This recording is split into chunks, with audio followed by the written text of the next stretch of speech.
cannot stand by and see this $400 a year insult go down our throat, and we're going to have to take more drastic action, which we don't want to if we can get any kind of compensation at all from the municipal officials. Are you going to strike? What would you do? I'm asking you. Are you going to strike? Are you going to call the firemen out on a strike? Let me say this in regard to that we have a special meeting called at the VFW Hall for tomorrow night at for Sunday night at 7:30.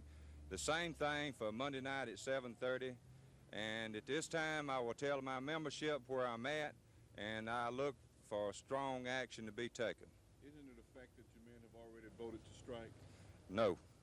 Haven't you taken a preliminary vote to strike? I've got a poll of the people. There's been strike? No. And to call, see what they wanted to do. Have you discussed the strike and voted on it? No. We haven't voted on it. Have you discussed it? We have discussed it. And after you discussed it, didn't you vote? No. You never have? Never voted. Okay. As of yet. How close to a strike is a fireman in this city? I would say that that when you don't even have any rights, that it's close. The president of the council refused to meet with you. Is that what you're saying? The president of the council refused to set up a meeting with the council at large to sit down and let's talk about this situation and to let us present our views on this to them. They wanted to know where the money's at. We got some definite ideas about where the money's at, but so far we haven't been able to get a joint meeting with the council to discuss this. What will determine whether you will strike or whether you will not strike? Whether or not that we are disregarded as taxpayers of this city and employees.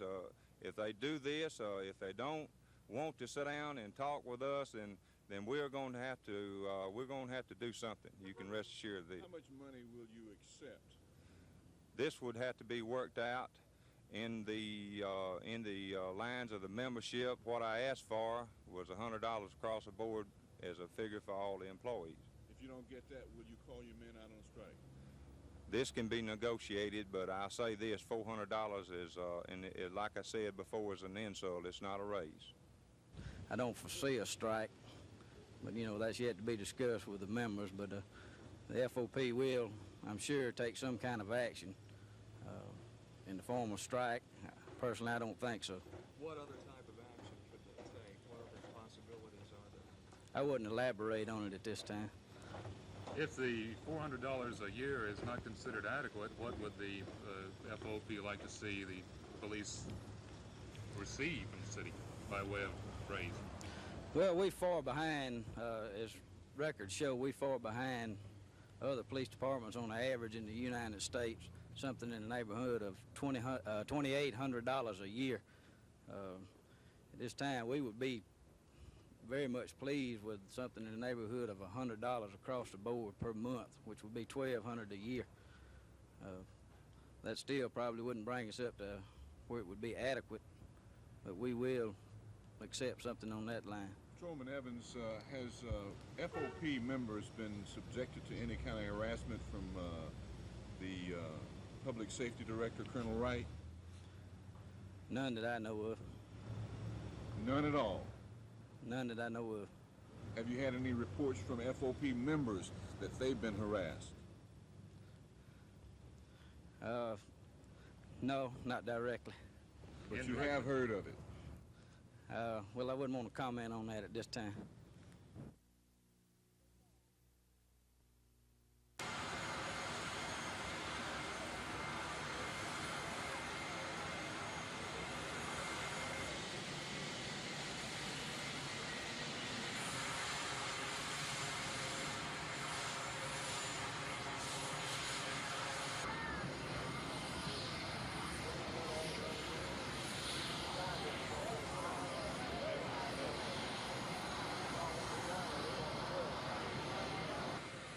Well, I feel like I've always felt, I guess, Lee, before a trip or before a ball game. We're a little nervous and excited.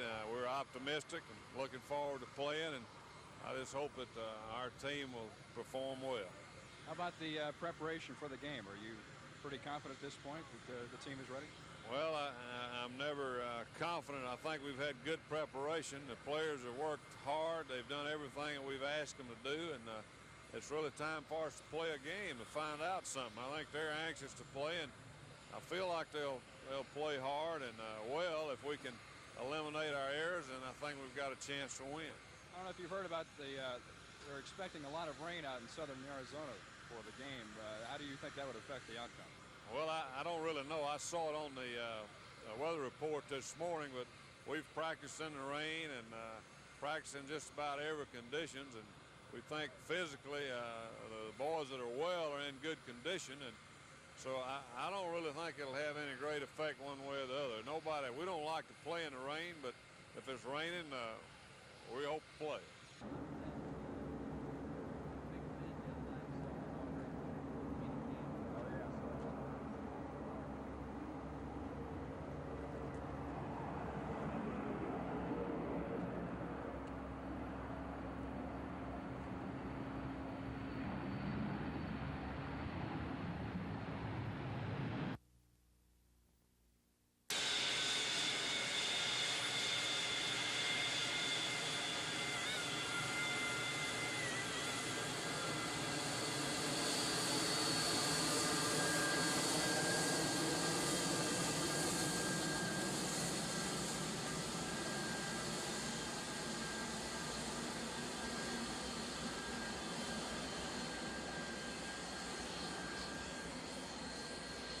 Well, our 727 service has been delayed until probably the latter part of this year. We were initially scheduled to start our service September 15th, and because Delta was awarded non-stop service from Atlanta to Boston, the schedule was reworked so that the 727s were put on those schedules, and we continue to use our DC-9s until probably the latter part of this year. Does this, with the new equipment coming in, does this mean that Delta will serve other cities as well? Probably not. We'll still have the basic pattern that we have now, which is primarily Atlanta. We have 5 non-stops a day as it is now to Atlanta. We will have probably, we look for service to New Orleans also, 727 service to New Orleans. But the pattern will not change dramatically with the service of 727s.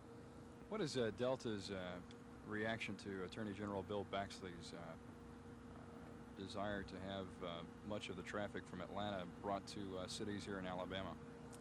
Well, I don't know that we have a set position relative to the Attorney General's feelings about it. We feel like that we have excellent service patterns from Montgomery and Birmingham and the cities that we serve in Alabama to Atlanta. From there, of course, we operate all over the United States, literally, and so we don't really have a position that would be contrary to what he's stating, or we're going to continue to operate in major markets, and as the markets themselves change, we change our service patterns. But until they do, we'll continue to operate with primarily our service to Atlanta.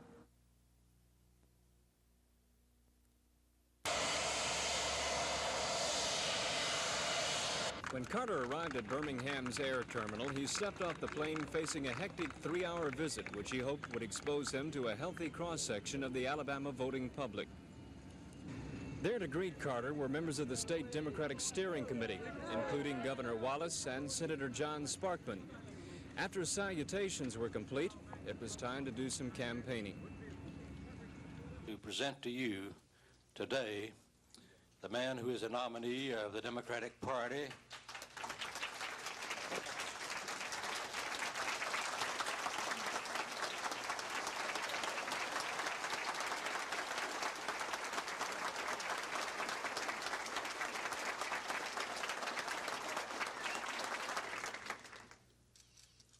I particularly want to thank Governor Wallace for the role that he played in my own nomination. Harry Truman for 7 years had an average surplus of over $2 billion. Johnson Kennedy, in the depths of the Vietnamese War, had an average deficit of less than $4 billion. Under Nixon and Ford, this Republican administration, the average deficit has been more than $24 billion a year.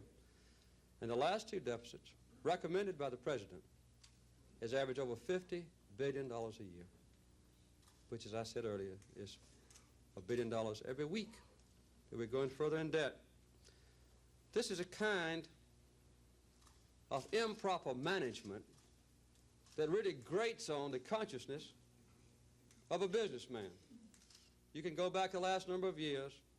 Whenever we've had a serious mistake, it's been because the American people have not been part of the process of making the decisions and carrying them out. So a maximum of openness in government and a maximum of personal privacy of our citizens is a good commitment to which we need to return. We need to have a confidence in ourselves. Our nation's strong. Economically, the strongest nation on earth. Our system of government is the best on earth. Carter said the purpose of his Alabama visit, the first ever by a Democratic nominee, was to spend time with the people, not the party bigwigs. This he accomplished, and the reception was warm. And Democratic officials are hoping that this type of campaign policy will make the reception equally as warm at the polls in November. From Birmingham, Alabama, Bill Weaver, WSFA TV News. No, I've studied the budget long and hard for the city of Montgomery, and we've given consideration over the past months to pay for all of our employees, not just the firemen. And we've done the best that we can do. We think it's fair. We've got a merit increase, which is 5% of their salary, in addition to the $400, so means much more for the employees on the lower end of the scale. So I've presented the budget, made my recommendations to the council. It really is a council matter now. It's for them to accept or reject or modify. What do you think the tendency of the council might be toward changing their mind a little bit? Well, I just wouldn't second guess the council. They have minds of their own. They're studying the question, and I've presented it to them, and now they're studying it. Is the city prepared for any contingencies, say if some type of work action is taken? Well, I don't think anyone's going to do that. I don't believe they are. I hope they don't. But until that comes, we'll just have to go with what we've got. We have some plans that we always have in situations like this and others, mostly for natural disasters and that sort of thing. But I don't believe that we're going to have anything like that. Hope not.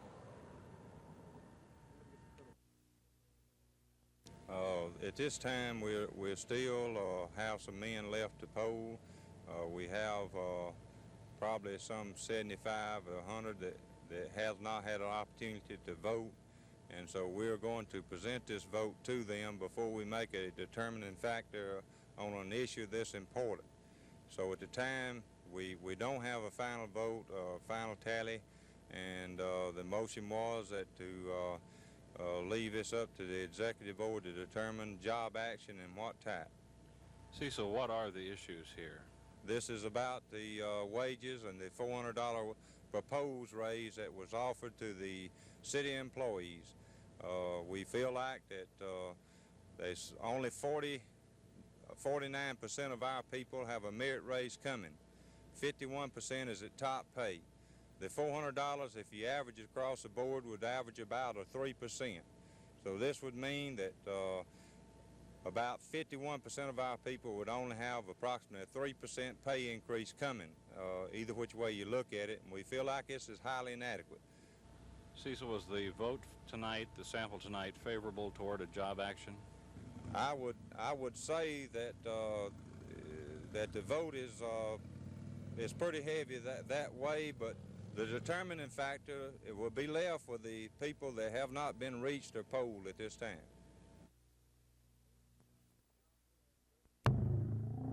Ladies and gentlemen of the council and ladies and gentlemen in the council chamber, a brief word about the budget.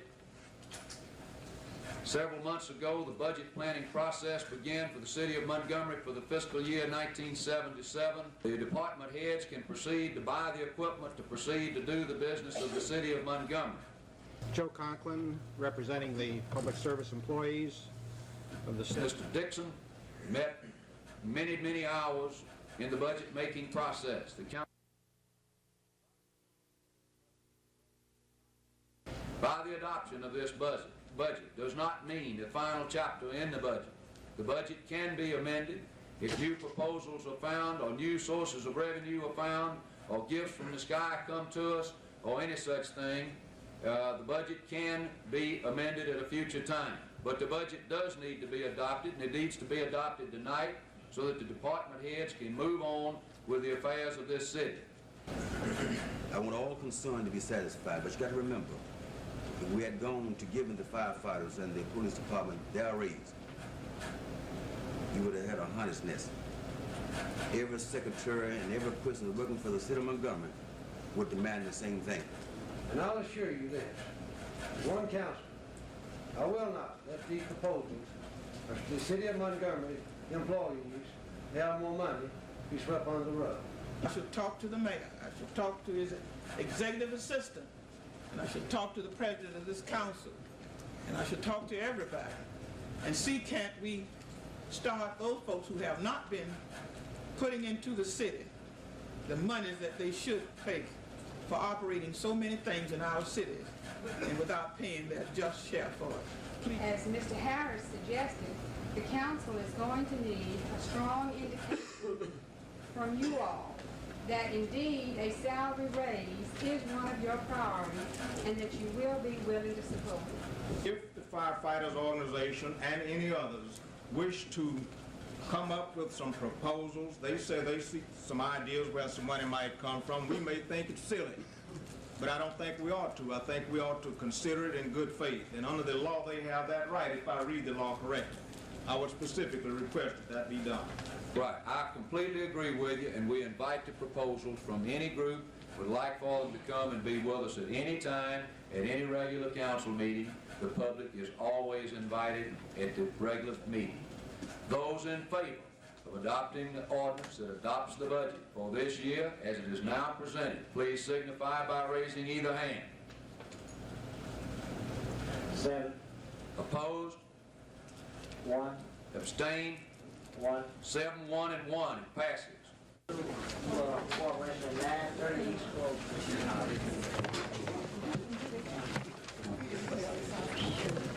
I'm telling you. I don't know. I need to show them tonight or do I? All right.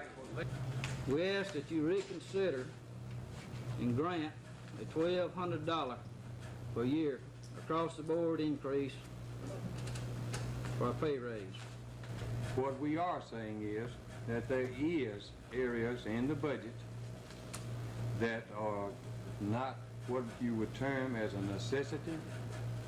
They do not have to be in there, and therefore we feel like that these areas of the budget, these monies provided in these areas of the budget, can be directed to your more valuable assets, as Mr. Farmer and our mayor has so aptly put in the past.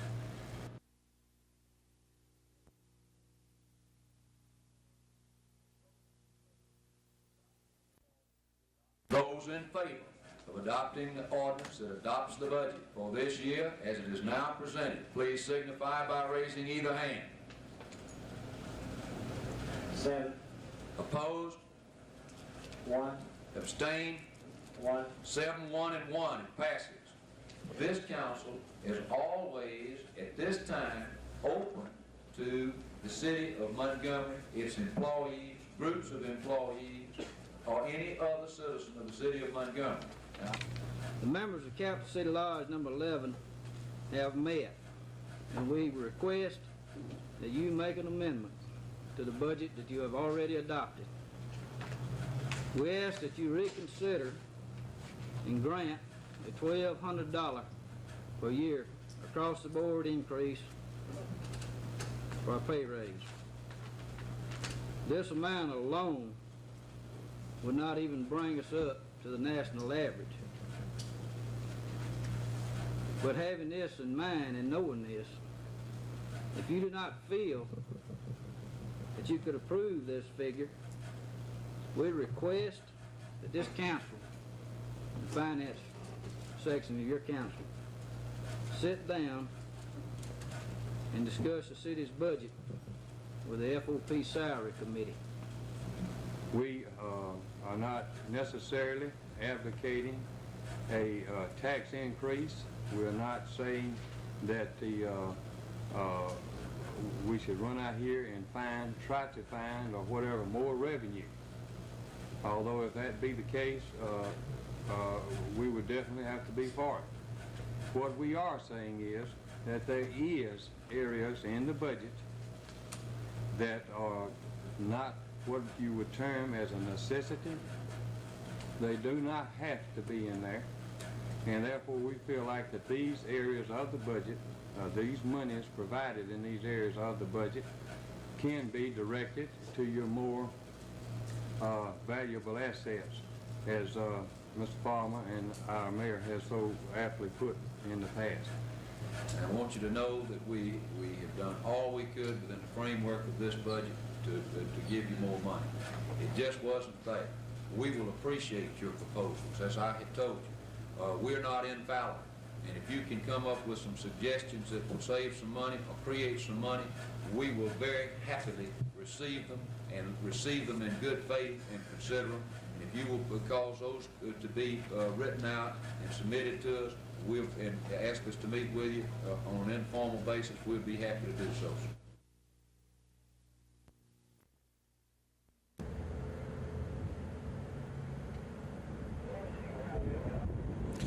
Councilman Reed, what are your feelings on the proposed raise for the city employees?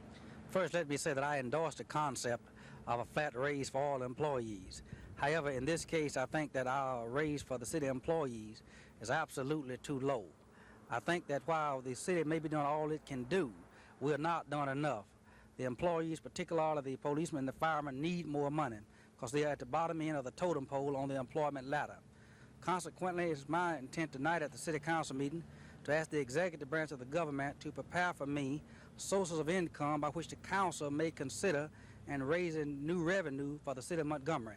I think a lot has been done to really save money in Montgomery, but we're to the point now we got to go out and get more money, and I'm prepared to vote for taxes. I'm prepared to introduce legislation that will bring about taxes and whatever sources necessary to fulfill the services we need, not only for the policemen and the firemen, but for the whole city of Montgomery. We just do not have enough money to operate Montgomery as well as we should, and I'm prepared to vote for whatever it takes to do it.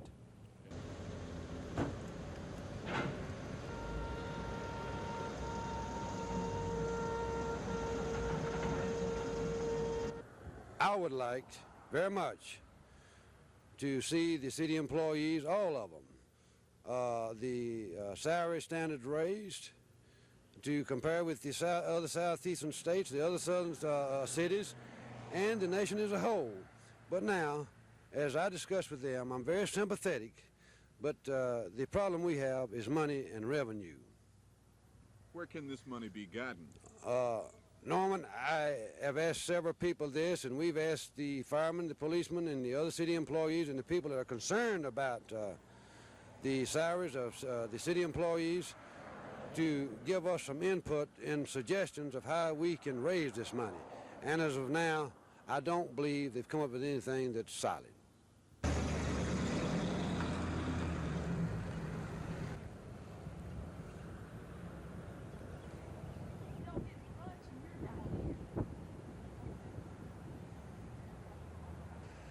From information gathered by us in talking with 4 members of the City Council, the Council would like to give city workers more money, but there just isn't any from a budget already squeezed by inflation and a limited number of revenue sources.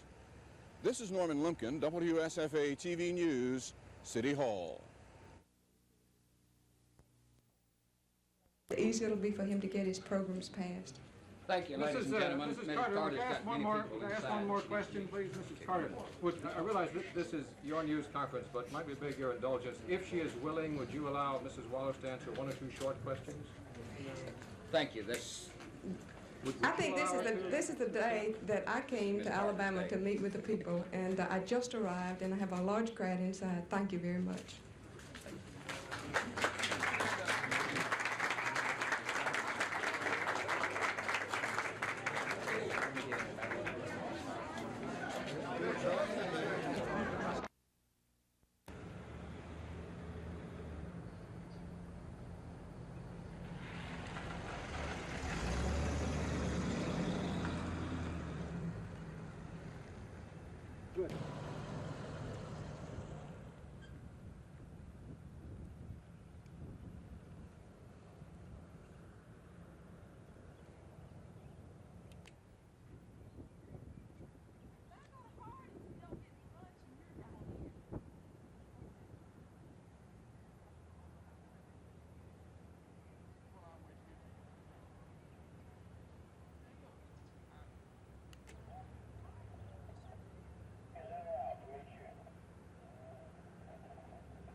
In Montgomery, as in other cities, there is a big market for illegal drugs. So for policemen who work the vice and narcotics area in this city, there are many hours of keeping people under surveillance, sometimes for months. And here in this city, we will cover 2 campaigns to arrest major narcotics dealers.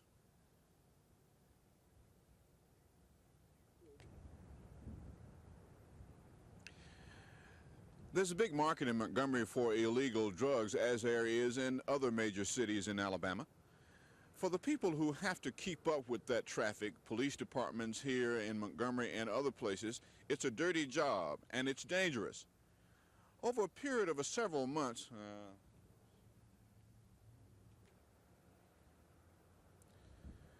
for the people who are involved in trying to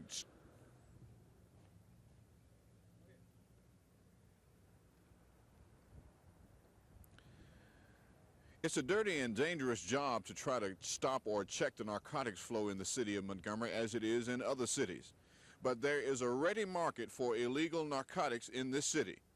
For several months, we followed 2 teams of narcotics agents as they went about their business of surveillance and eventually arrest.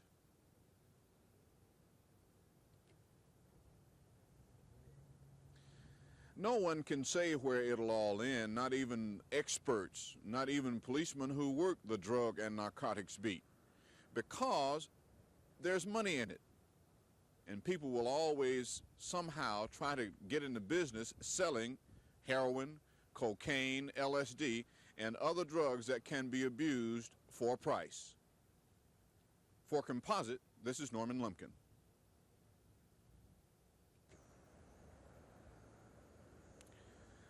Where does it all end, you say? Apparently, it doesn't. As soon as one major drug dealer is arrested and sentenced to a long prison term, somebody else comes into town and sets up shop, and he or she sells LSD, cocaine, heroin, or some other drug that can be abused for a price. So, the campaign to stop or check the flow...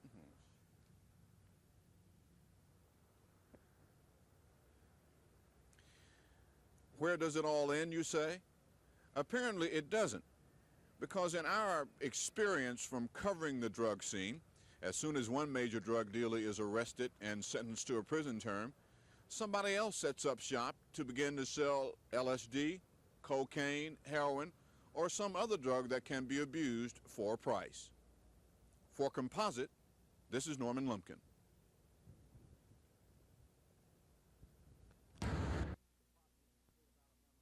We're asking each department in the state of Alabama to implement an affirmative action program to hire blacks and other minorities in this state and stop systematically discriminating against blacks in employment. And if they do not do this, then under the provision of this act, they're not supposed to get any money, that as was appropriated by the Alabama legislature for the general fund budget. Would this in effect halt the operation of the state of Alabama? It would halt the operation of the state of Alabama or every department that fails to provide by the provision of this act. Well, we're particularly discussing the service to the elderly and handicapped, and some of those heavy restrictions are going to be about to be placed upon us about the configuration or the condition or the fixing of our buses to take care of wheelchairs. We believe there's a better way to do it than that would slow things down and be very costly. In addition to that, it gave us an opportunity to be heard by him concerning the local funding aspect of highway funds.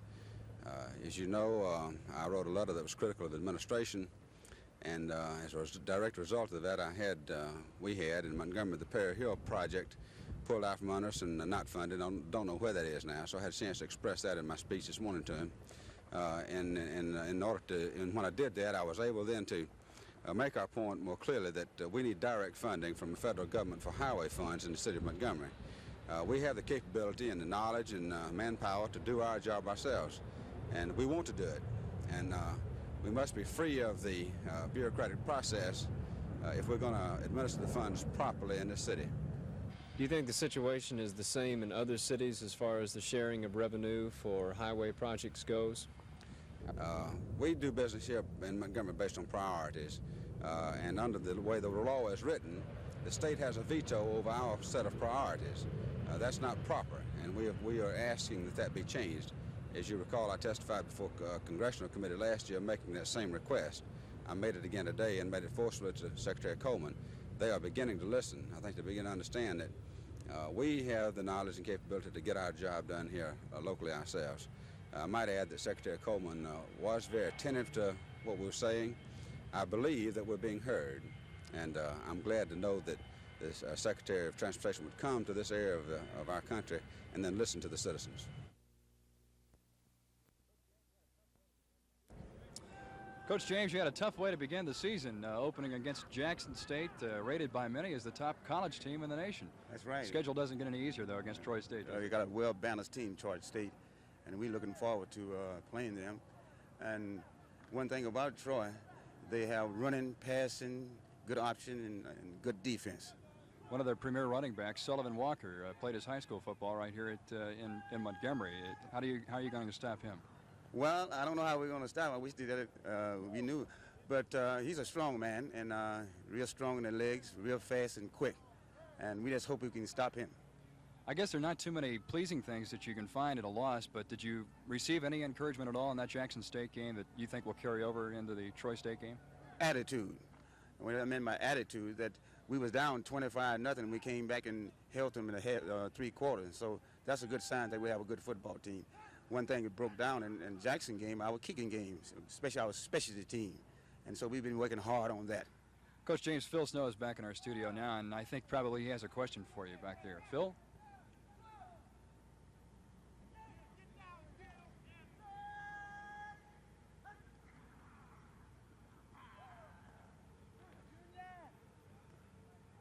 Well, we didn't put anything in that surprised anybody. We were working on trying to improve our techniques and skills.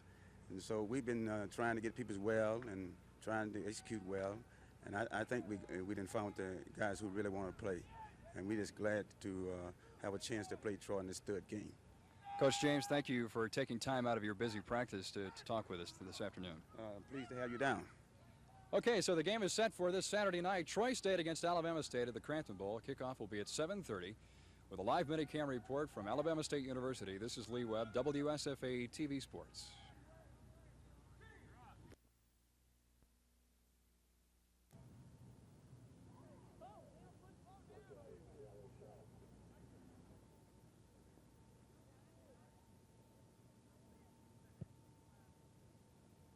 Steve, this is a big game for you, and I was just talking to you a few minutes ago. You say you're ready for this one. Yep. Why are you so optimistic? Well, you know, last game I didn't catch no pass, and that's one reason. And this week we've been practicing a whole lot of time with the quarterbacks. Coach has said that your attitude has been great, even through the Jackson State game. Is this the thing that's going to carry you through the season? Yeah, we got to have attitude. You know, attitude. My attitude toward teams, you know, is different anyway because I feel like this year is my last year, and I'm getting all I got. Cody, you guys ready for this game? Yes, sir, I believe we are. I know we are. Why are you so optimistic? Well, we just put a lot of work into it. We've had an open date 2 weeks, and we've worked really hard. I believe we're going to do it this week. Got to get on a winning track. Have you guys been psyching yourselves up for this Troy State defensive unit? Yeah, I think the offensive team is ready. We worked hard, you know. We had 2 weeks to get ready, and we know that they got a strong defense, and I think that we can handle them. Okay, good luck to you this week. All right, thank you.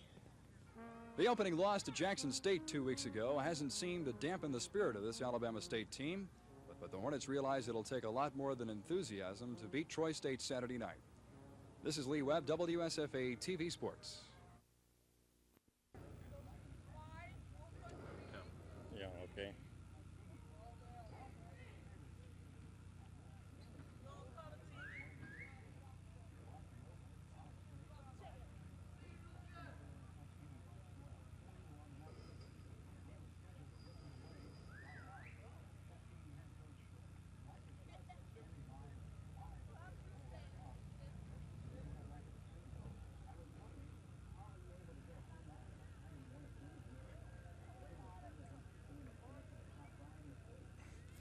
Well, we know that Jeff Davis has a real fine football team, but we're faced in reality. We have a young, inexperienced team, but they've been really hustling out there and putting forth a lot of effort. And tonight, we're just going to try to do the best we can. We're not throwing in the towel at all. We have prepared all week to try to win the ball game.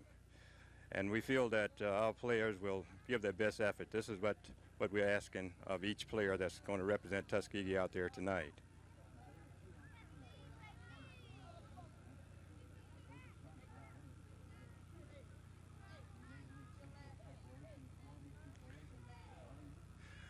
Yes, Lee, we've been working trying to defense Thomas Brown and Mike.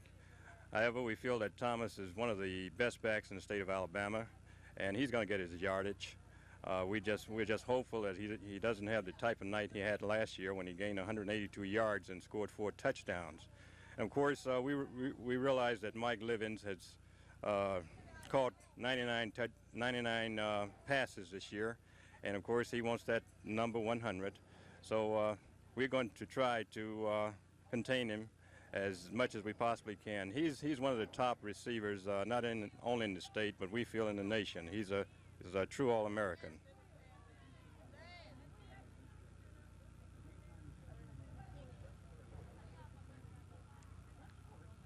Okay, thank you. State personnel officials and their attorneys were already in the midst of trying to clarify the latest federal court hiring suit.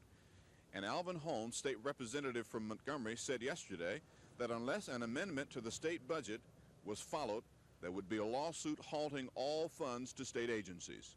We're asking each department in the state of Alabama to implement an affirmative action program to hire blacks and other minorities in this state and stop systematically discriminating against blacks in employment. And if they do not do this, then under the provision of this act, they're not supposed to get any money that as was appropriated by the Alabama legislature for the general fund budget. Would this in effect halt the operation of the state of Alabama? It would halt the operation of the state of Alabama or every department that fails to provide by the provision of this act. Immediately after the Holmes statement, Governor Wallace said that the affirmative action program would be initiated and the amendment would be abided by. Today, Wallace took another step. He called all agency heads together, and this is what he had to say. We have made what I call a genuine effort to be sure that people who are in the minority classifications of the federal court suits have been given every consideration. Now, a number of departments have had affirmative action plans in the past, and some are in the process of developing them at the present time. I believe that the personnel department, Mr. Frazier and others, have enlisted the support of the Center of Government at Auburn and helping in this matter. And I do know that we're going to make and have already made a sincere effort, of course, to comply not only with the court order, but even if the court order were not in existence, to make a sincere effort to provide employment for people of all groups. I want to also remind you that the recent appropriation bill of the legislature of the state, if you're not aware of it, provides also that we have an affirmative action plan for each bureau and each department and each division of government. We also put out in the statement that went to you yesterday, the day before, by me, my office, pointing out that if you've not done so, prepare an affirmative action plan and see that particular section of the act of the legislature known as the appropriation bill. It's just something that's hard to run any business or government on a quota system.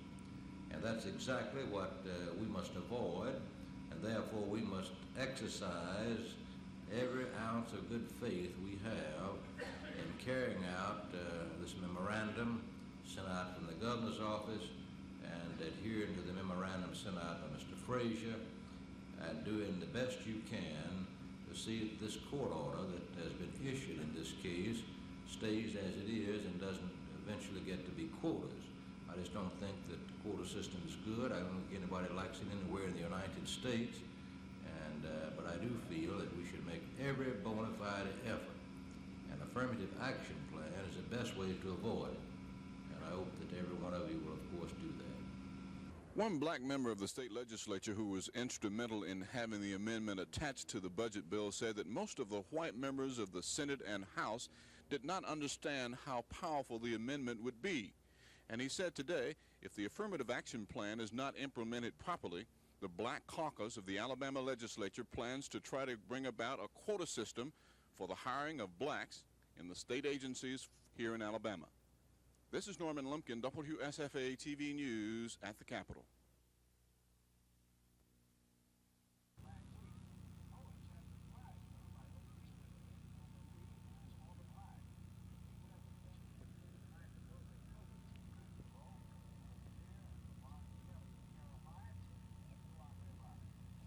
Coach Levon Kelly of Ozark, Carroll High School of Ozark, and Coach Little, Cliff Little from Lanier High School is on my left right here. Coach Kelly, we'll get to you first. I guess you're pretty pleased with a win last week over Selma, since this is a rebuilding year for you. Well, we sure were, Lee. Of course, this is a big game for us, and we felt like we needed it because our kids didn't win one football game last year, so we don't have the horror of going 0-10, that's for sure. What kind of game are you expecting tonight against the Poets? A real fine football game. Cliff has a real fine football team. He has two backs. If we spot them 40 yards, they could outrun anybody we got. Well, good luck tonight. Thank you, Lee. Coach Little, before the season, if we'd have told you that you were going to be 2-0, what would you say? I wouldn't know what to say. I'm glad we're right there right now, though. We just lucky, I guess. Did you expect the fine performances from your two running backs, Rollins, and then the fleet-footed running back that you have, the halfback? I certainly did. They showed a lot of potential last year, Lee. We really thought they were really going to come along. Of course, they have another year, and we're expecting real great things out of them before they leave Lanier. Coach, Phil Snow is back at our studios now, and I believe he has a question for you.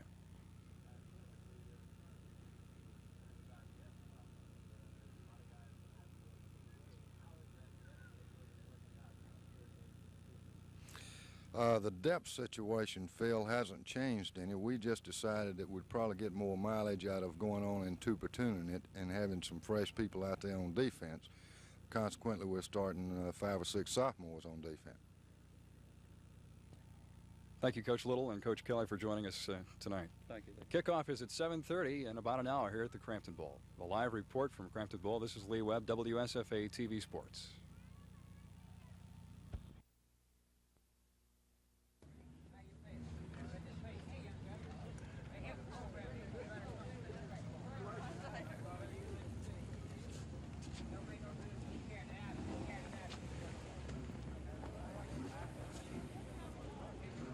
You know what I'd like to say about Jimmy Carter, but I can't. I'd like to say that he's honest, that he's sincere, that he's real, and he's able administrator. And if I didn't know Jimmy Carter, I'd be one of his campaign leaders. But I know Jimmy Carter. I know that he's cold and cunning and cruel. He told me so. He said, if you ever cross me on any issue, I'll use every resource at my command and fight you head on. In other words, he's willing to crush or destroy anything or anyone that gets in his path. I know him to be the most totally dishonest person I've ever known, and none of us are totally honest. Of all the dishonest people in the family, relatives, friends, business associates, in the church, in government, I've never met a man as totally dishonest as Peanut Carter. And this is the truth. Now, and he proves it himself every day. They catch him in a different one every day. And so I'm just saying that what he's saying, he says one day one thing's the truth, and the next day he says something else is the truth. I believe that he believes that he's the beginning and the end, and if such, that he could never lie, that the truth originates with him. Now, over and above that, Jimmy Carter is a radical.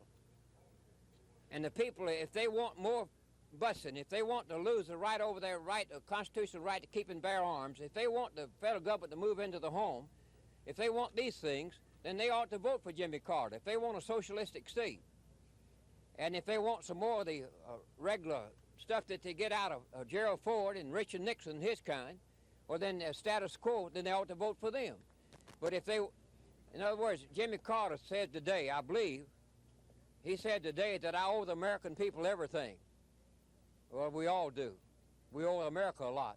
But the first thing that Lester Maddox and Jimmy Carter, George Wallace, or Ford, or any of us owe, as public officials or candidates for public office, is we owe the American people to be honest and true and sincere.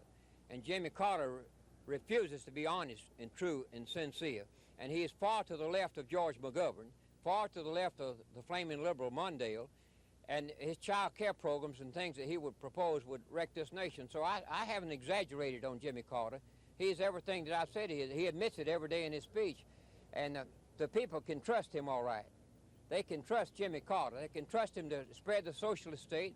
They can trust him to have more invasion of the home by government, more takeover of business by government. They can trust him to pamper and pet the criminals in this country. They can trust him to do more for the bums and the have-nots who will not, and less for the have-nots who cannot. And so I would say that if they want to trust a man to help bring this country down, and this is what they ought to do, they can trust Jimmy Carter to do it. If they want a degree of a return of common sense government, open government, efficient government, representative government, then they can't go either with the Republican or the Democrat, because there's one thing I agree with Ford on, and Carter. We're all three in agreement. It may sound unusual, but Ford says the Democrats are responsible for all the trouble in Washington, and Carter says, no, it's the Republicans. And I agree with both of them. They're both guilty, and they're both right.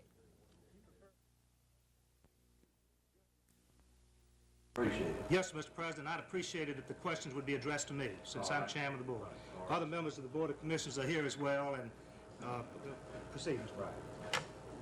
With the presidents, these are the ones who won't pay, is that what you're saying? Yes, sir. Well, the reason they pay the least, Mr. Harris, is because they just don't have the income with which to.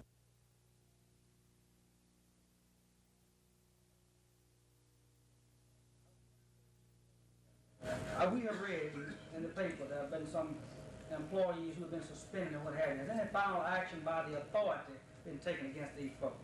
The press has reported 2 cases. One case, of course, involved the embezzlement of funds, or the alleged embezzlement of funds. That employee has been suspended without pay, and the matter is under investigation by the proper authorities. Another, now that alleged embezzlement was a matter that was discovered by the authority with respect to its audit procedures. Now, there are also allegations with respect to an employee who has been with the authority for a long, long time. He was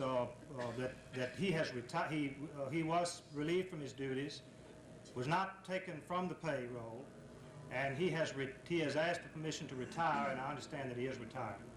The matter is still under investigation by the proper authorities with respect to any other contact. Right.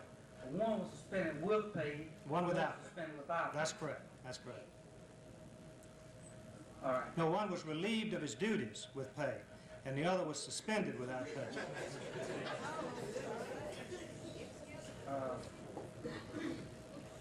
Do you have, does the authority have a policy on employees joining unions? Put it another way, have any employees been threatened? Do you have any knowledge? I've gotten reports that employees have been threatened.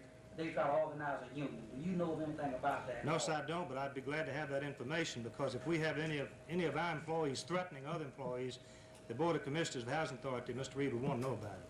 All right, that's I want something. Yes, sir. The policy. And I can tell you the policy of the Housing Authority, as far as its supervisory personnel is concerned, and any other employee is, they're not going to threaten anybody about anything, and people are going to be entitled to do what their privileges are under the relationships that they have with the Housing Authority Board. This question I want to ask has 2 parts to it. One, if it's yes, and I know what the other answer is. Is the Housing Authority, and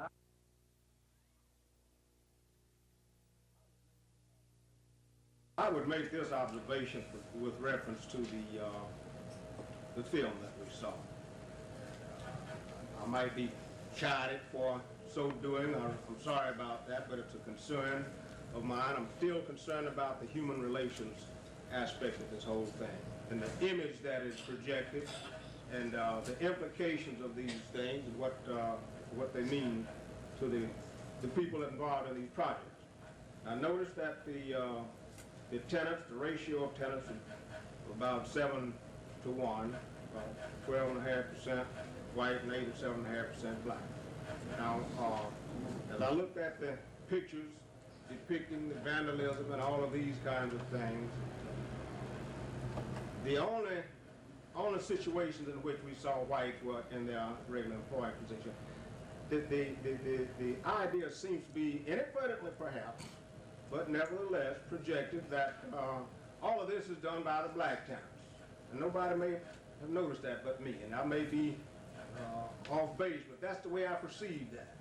I know there are other tenants out there, and I know there are many of them I know about personally. They're just as destructive, but you don't get that picture from looking at the presentation that we saw. And I think this has an impact on the total situation. That certainly wasn't the purpose of that presentation, and I can assure you, Mr. I'm sure. I said perhaps inadvertently, but these are things that we would like, to be more cognizant of. Thank you. Yes, sir. Does anybody else have any further questions? I have one final, very short. And I was taking into consideration the use of electricity.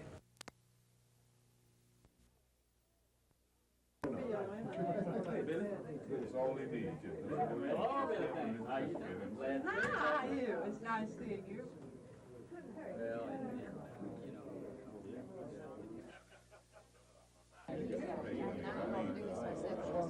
Well, I think there'll be great support for the president.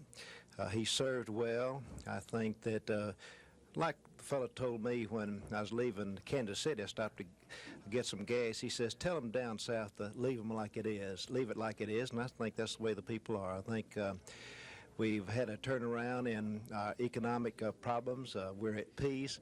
And I think that the people of Montgomery will be like the rest of the country and that they will support the president. Well, my job is to try to get into the black community and get them to understand the stand that President Ford has taken, and he's concerned about the black vote, and we're going to get into the community so that they'll understand that he is concerned about that vote. Mr. Allen, what is the main issue in your race for the Public Service Commission? I think the main issue is simply representation of the people of the state of Alabama on the commission in seeking to regulate the utilities, trucking, and transportation, and whether I or my opponent will best represent the people of the state of Alabama. But I feel very confident that the people of Montgomery County will, by and large, support the Republican ticket this year in its entirety. I feel like that we'll have a very compatible ticket in regards to the feeling of the people of Montgomery, and I do not feel that the Democrats have such a ticket. I think that they have a very a ticket that is foreign to the general philosophy of the people of this area. So I feel very confident about it. In your opinion, will Gerald Ford, the incumbent president, help you in Montgomery County? Oh, I don't think there's any question about that. I think the philosophy of the National Republican Party and the presidential nominee and the vice presidential nominee and the congressional nominee from this district, I think it's just a strong conservative ticket, and I think that's the thinking of the people of Montgomery County. Say it loud, Ron. Ready?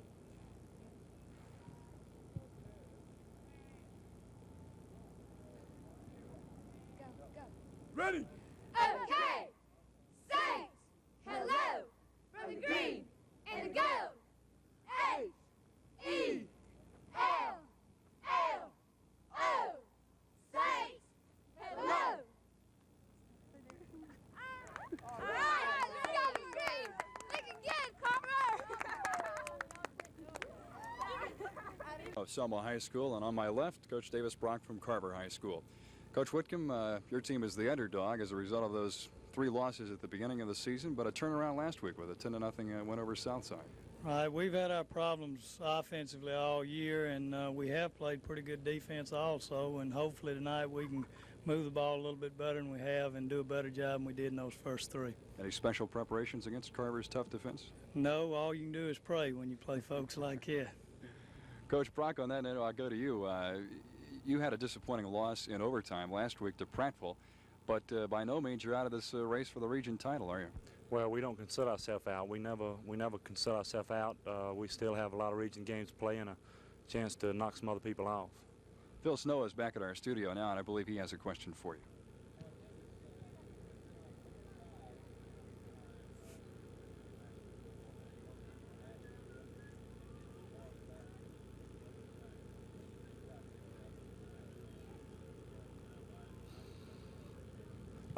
Phil, I think it's a real fine rule. Unfortunately, we've been in 3 overtimes and won 2 of them, and unfortunately, we lost the toss, and Prattville took defense. We've always messed people up. We've taken defense when we win the toss. Most people take the ball.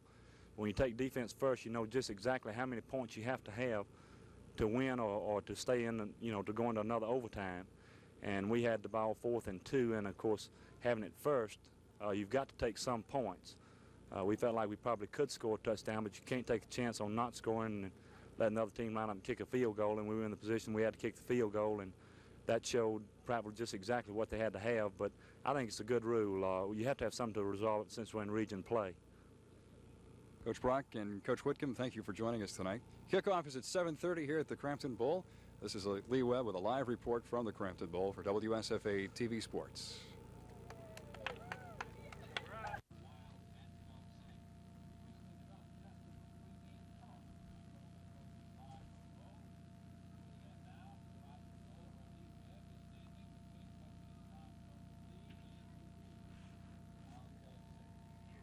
Phil, this is just like it was last night, another key regional battle tonight. The only difference, this is homecoming for the Lee Generals. Coach Tom Jones, you're still in good shape, as Phil pointed out. 1-0 in region play, but a 1-3 record. How do you look forward to this game tonight? Well, of course, this is a borderline game for us, and as far as the region is concerned, but then, like he said, our season hadn't been too good so far, and we hope we can turn it around tonight. And, of course, I know Gene's thinking the same thing and hoping the same thing. But it's a big one for us, and it's homecoming, as you say, and goodness knows, I'm just about as nervous as a cat.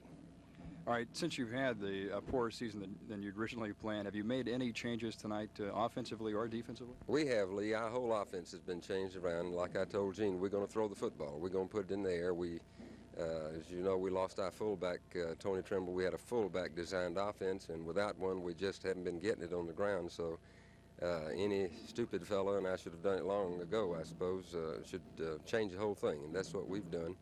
And it'll be a wide open thing as far as we're concerned tonight. Phil Snow back at the studio has a question for you.